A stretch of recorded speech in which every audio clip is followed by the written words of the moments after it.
Ya, halo. Assalamualaikum warahmatullahi wabarakatuh.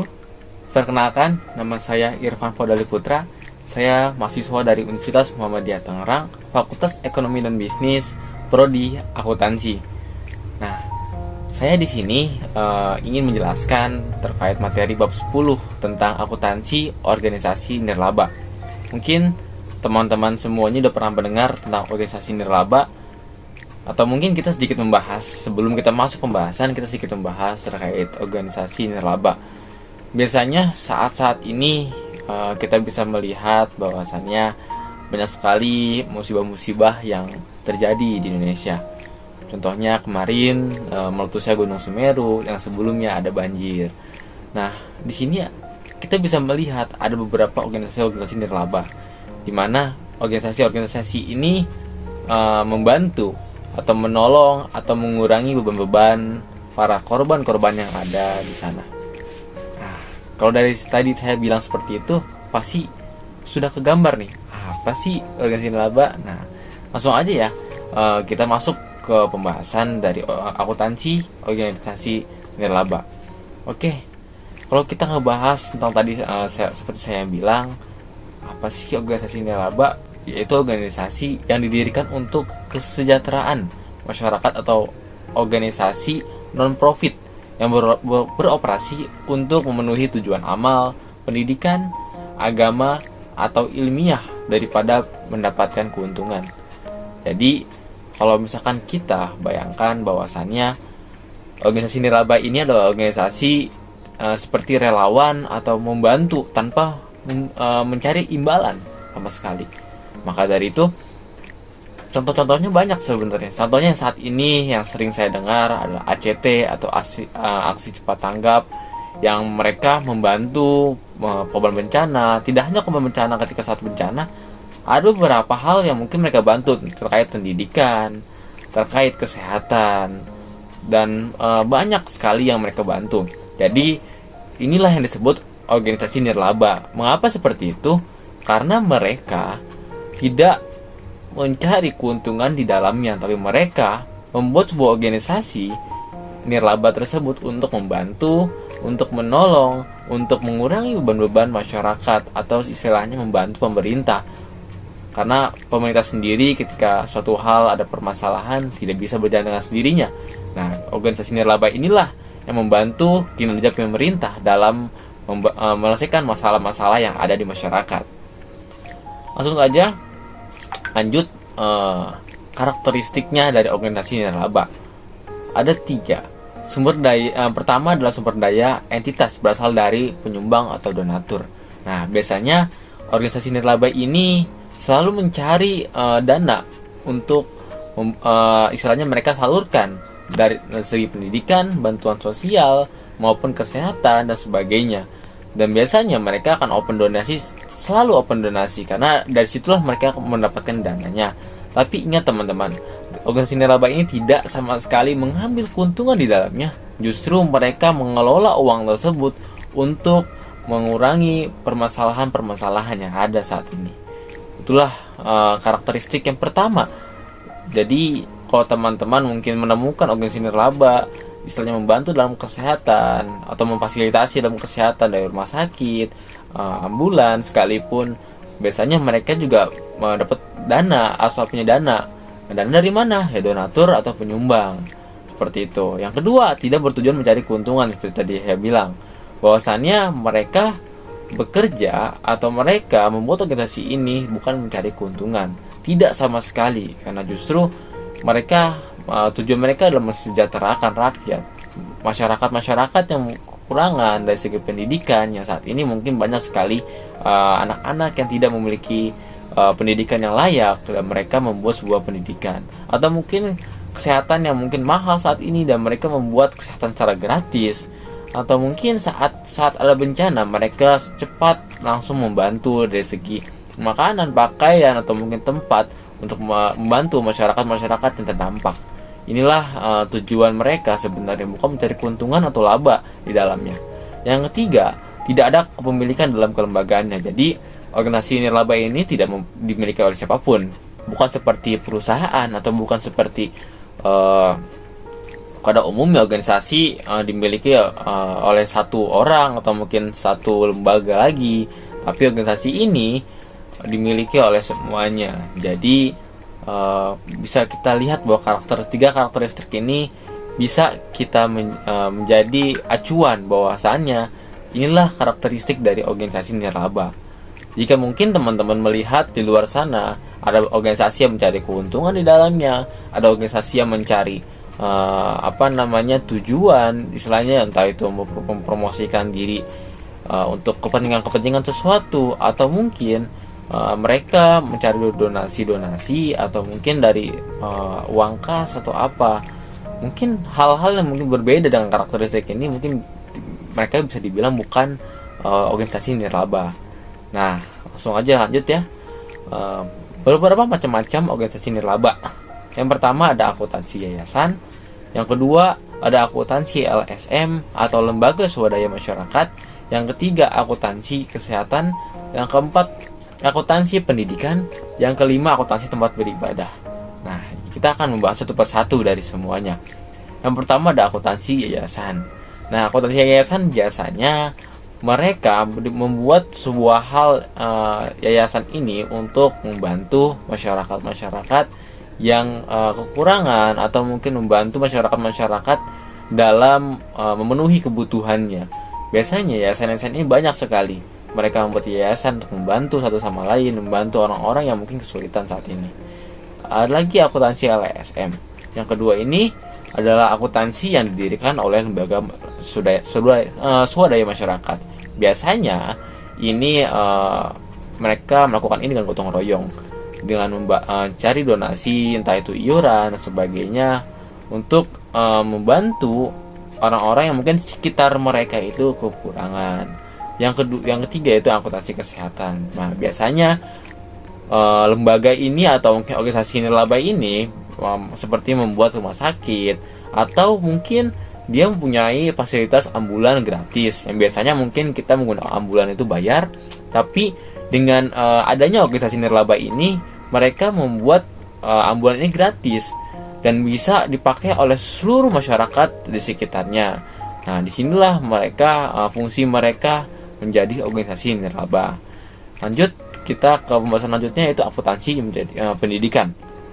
Nah, biasanya mereka membuat sebuah sekolah dadakan, dalam artian sekolah kecil untuk memberikan sebuah pengajaran, sebuah edukasi, sebuah pendidikan kepada masyarakat atau anak-anak yang mungkin sampai saat ini tidak sekolah karena biaya, karena ada hal-hal tertentu yang mungkin mereka terpaksa tidak sekolah.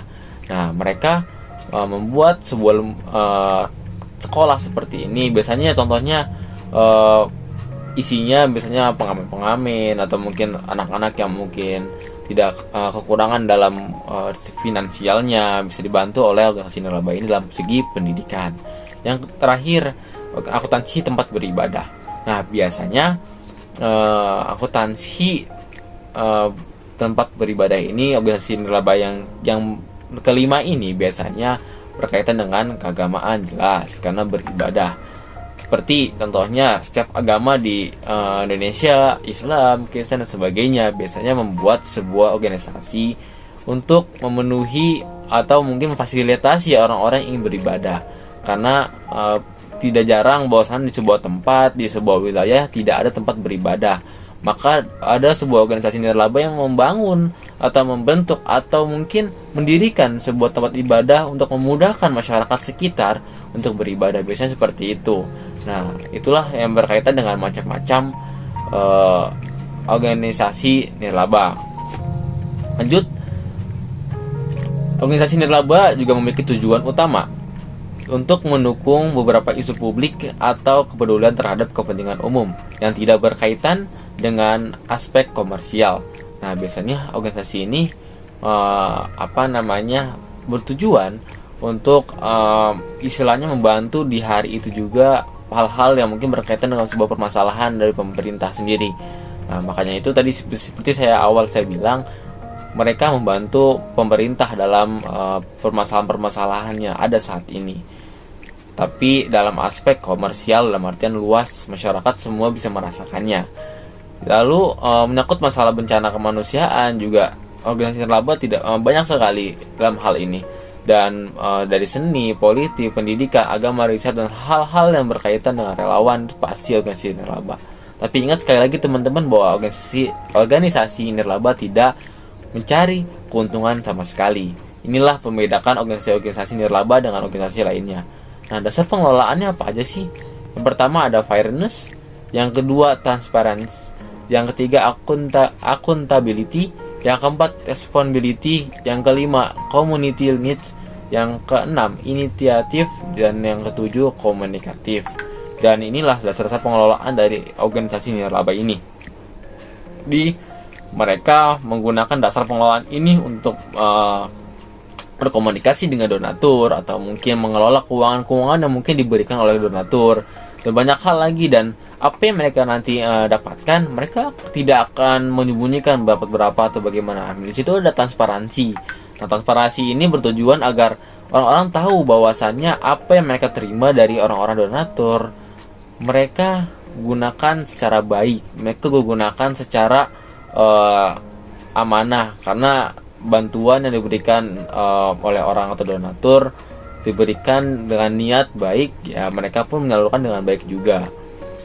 Nah, lanjutnya di sini saya akan menjelaskan selanjutnya perbedaan dari akuntansi nirlaba dan akuntansi komersial. Biasanya teman-teman tidak mungkin bingung apa sih perbedaannya. Kita bisa melihat terkait.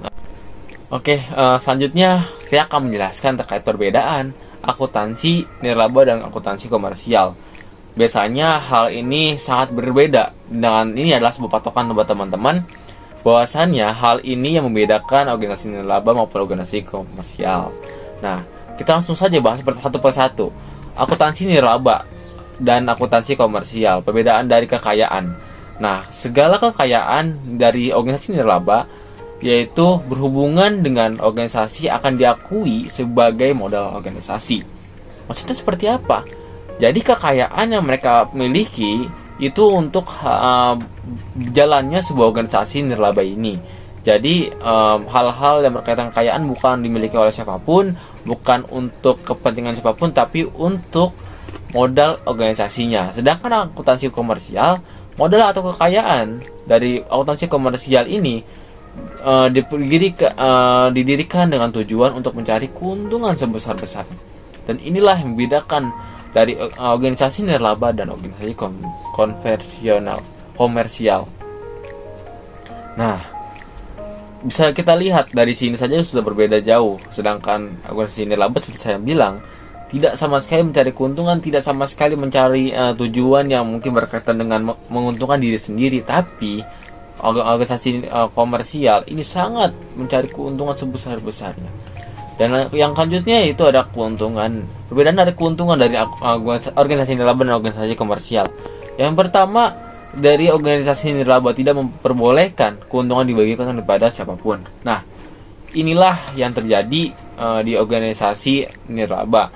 Jadi segala keuntungan yang mungkin diperoleh dari donatur atau mungkin dari uang-uang yang mereka atau mungkin aset yang mereka miliki tidak sama sekali diberikan kepada siapapun atau untuk siapapun, karena mereka pergunakan kembali untuk hal-hal yang berkaitan dengan permasalahan-permasalahan yang ada, entah itu membantu atau sebuah pendidikan atau apapun itu. Sedangkan organisasi dari komersial biasanya keuntungan dapat diklaim oleh pemiliknya. Nah, inilah yang membedakan dari organisasi nirlaba maupun organisasi komersial. Segala keuntungan itu dimiliki oleh pemiliknya. Kalau organisasi komersial, sedangkan nirlaba tidak sama sekali untuk siapapun. Selanjutnya pendapatan. Nah, pendapatan dari akuntansi nirlaba atau organisasi nirlaba biasanya dapat dari internal maupun eksternal. Internal seperti apa? Biasanya iuran dari sebuah organisasinya, atau iuran dari anggota, atau mungkin dari anggota dia menjadi siap menjadi donatur. Sedangkan eksternal biasanya ini bantuan-bantuan dari donatur dari luar. Misalkan dari setiap organisasi nirlaba memberikan selalu membuka open donasi untuk membantu mereka dalam menjalankan segala hal-hal yang berkaitan dengan memecahkan masalah-masalah yang ada di masyarakat. Nah, sedangkan akuntansi komersial atau organisasi komersial, pendapatan berasal dari kegiatan yang mereka memang sudah direncanakan. Jadi, mereka membuat sebuah kegiatan baru mendapatkan sebuah pendapatan. Nah, di situ biasanya itulah setelah itu mereka akan mencari keuntungan di situ. Nah, ini yang membedakan organisasi nirlaba maupun komersial. Selanjutnya biaya. Biaya yang dalam organisasi nirlaba, biaya diklasifikasikan atas biaya yang terkait dengan program atau tujuan organisasi tersebut. Sedangkan organisasi komersial, biaya hanya dikategorikan dalam biaya yang langsung berhubungan dengan produksi barang atau jasa. Nah, hal-hal ini membedakan organisasi nirlaba maupun organisasi komersial. Oke, selanjutnya istilah-istilah dalam organisasi nirlaba. Yang pertama ada pembatasan permanen. Yang maksud dengan pembatasan permanen ini, pembatasan penggunaan sumber daya yang ditetapkan oleh penyumbang agar sumber daya tersebut dipertahankan secara permanen. Tetapi organisasi diizinkan untuk mengurangi sebagian atau semua penghasilan atau manfaat ekonomi dari sumber daya tersebut. Maksudnya seperti apa? Jadi, orang-orang yang menyumbang atau orang-orang yang memberikan sebuah donasi kepada organisasi nirlaba, organisasi ini berhak untuk menggunakan uang ini atau tidak menggunakan uang ini, dalam artian menggunakan uang untuk membantu atau mungkin untuk mendirikan sebuah hal terkait pendidikan, kesehatan dan sebagainya. Jadi hal-hal untuk menggerakkan atau menjalankan program-program dari organisasi nirlaba ini dari aset atau harta orang-orang yang mendonasikan. Selanjutnya istilah yang kedua, pembatasan temporer. Apa yang dimaksud dengan ini? Pembatasan penggunaan sumber daya yang ditetapkan oleh penyumbang agar sumber daya tersebut dipertahankan sampai dengan periode tertentu atau sampai terpenuhinya keadaan tertentu. Jadi pembatasan temporer ini istilahnya menahan ketika ada orang yang menyumbang, mereka akan menahan ketika mungkin ada sebuah hal yang benar-benar harus dipakai, itu akan dipakai. Jadi atau mungkin bisa contohnya lagi, donasi atau uang yang diberikan kepada lembaga atau mungkin organisasi nirlaba ini akan digunakan untuk waktu-waktu yang mungkin ditentukan oleh mereka. Selanjutnya sumbangan terikat. Apa sih maksud sumbangan terikat? Sumber daya yang mungkin penggunanya dibatasi untuk tujuan tertentu oleh penyumbang. Sifat pembatasannya dapat permanen maupun temporer. Nah, inilah yang dimaksud dengan sumbangan terikat. Yang selanjutnya, yang terakhir, sumbangan tidak terikat adalah sumber daya yang penggunaannya tidak dibatasi oleh tujuan tertentu oleh penyumbang. Jadi perbedaan terikat atau tidak terikat itu adalah kewenangan dari penyumbang sendiri. Mungkin ada pesan-pesan atau mungkin dari penyumbang sendiri memiliki sebuah tujuan tertentu, atau mungkin dari setiap penyumbang ini memiliki sebuah keputusan yang mereka, contohnya seperti apa? Ya, contohnya seperti saya sebagai penyumbang ini nantinya menyumbang uang atau mungkin harta untuk organisasi nirlaba, dan tapi penyumbang ini bilang bahwasannya tolong ditahan dulu, ini saya menyumbang tapi nanti mungkin ada hal-hal berkaitan dengan keinginan dari penyumbang, atau penyumbang ingin seluruh hartanya atau mungkin seluruh sumbangannya ingin didonasikan ke pendidikan atau mungkin bencana. Jadi khusus inilah sifat pembatasan permanen maupun temporer. Jadi sumbangan terikat dan tidak terikat ini perbedaannya seperti itu. Oke, mungkin hal-hal yang berkaitan dengan akuntansi organisasi nirlaba cukup sekian. Semoga apa yang tadi saya jelaskan bisa bermanfaat. Semoga hal-hal yang berkaitan dengan organisasi nirlaba kita bisa pahami sama, dan kita bisa membedakan mana organisasi di luar sana yang nirlaba maupun komersial, agar ketika kita mungkin ingin berkontribusi di sana atau mungkin kita ingin mengikut ke organisasi tersebut, kita bisa paham apa sih maksud dari organisasi nirlaba ini. Mungkin itu saja dari saya Irfan Fodali Putra, mahasiswa Universitas Muhammadiyah Tangerang, prodi akuntansi, mengundurkan diri. Semoga apa yang saya dibahas bisa dipahami oleh teman-teman semuanya, bisa dimengerti oleh teman-teman semuanya. Sekian, terima kasih. Assalamualaikum warahmatullahi wabarakatuh. Sampai jumpa kembali.